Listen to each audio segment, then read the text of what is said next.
Isang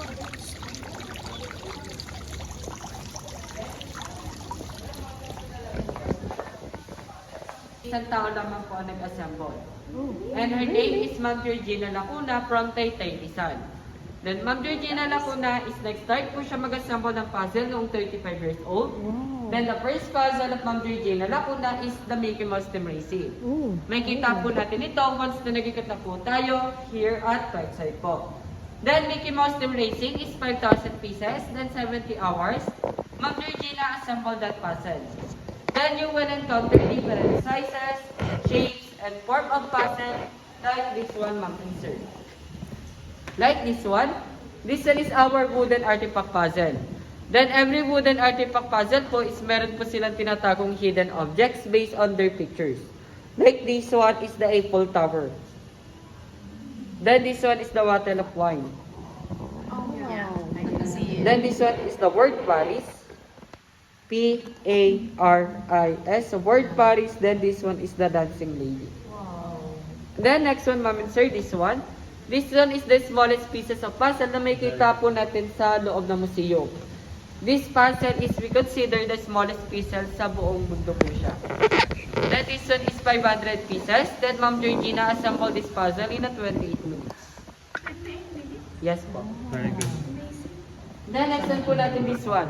This one is the base puzzle made of plastic. Si base puzzle is pwede po siyang i-display sa bahay. Lalagyan po ng water sa loob. Si water po is hindi po siya matatapon. Why? Because of may container po siya inside. Then once na nalaglag or nagkalas-kalas po sa base puzzle, hindi po kayo mahirapang buuin. Because of every pieces of puzzle is may numbering po siya. Organized na.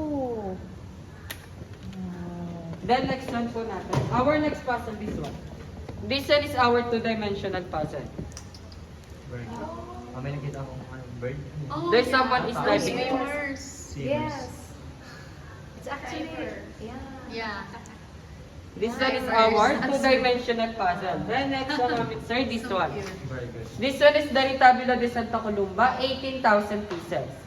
Then Ma'am Georgina assembled this puzzle in a 1,085 hours, is equivalent to 45 days. Retabula de Santa Columba is tinatawag po namin siyang longest time puzzle. Why? Because of all the puzzles that Ma'am Georgina recorded kay Guinness World Record, this puzzle naman po ang pinakamatagal niyang inassemble within 45 days. Then next one po natin this one. This one is the official certificate of Ma'am Georgina from Guinness World Record. Ma'am Georgina is defeated the Brazil with 228 collections of puzzle. Then si Ma'am Georgina naman po ay meron po siyang 1,028 collections of puzzle.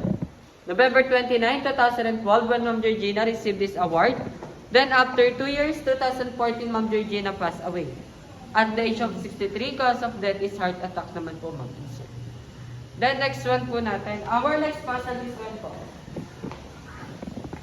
This one is the Las Silanderas. Las Silanderas is 10,000 pieces.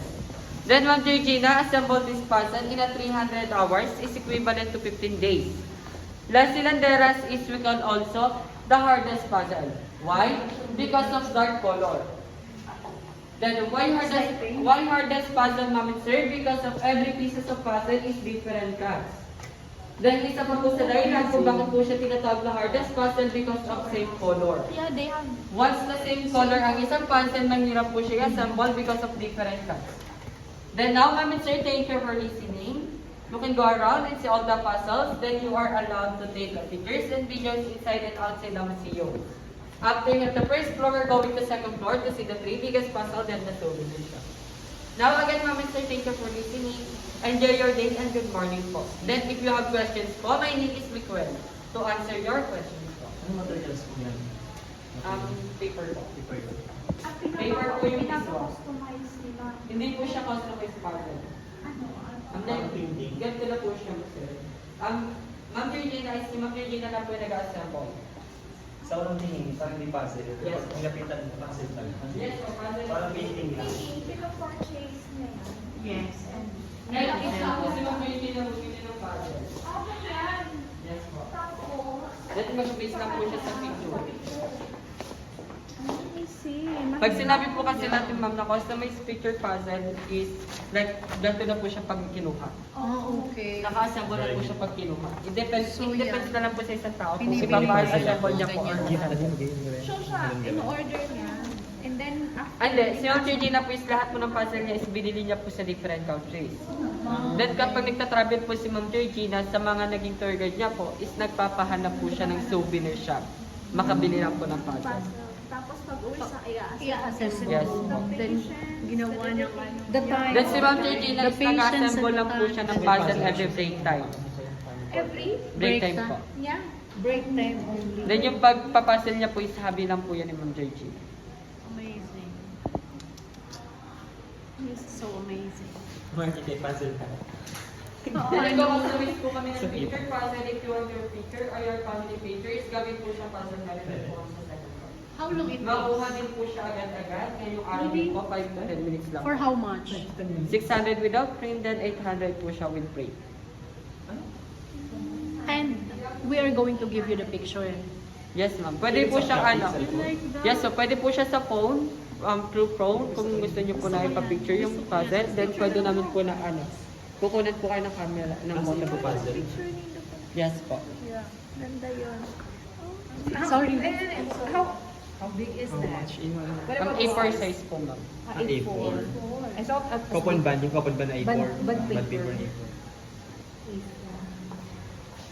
Check na lang po natin sa as sa second floor.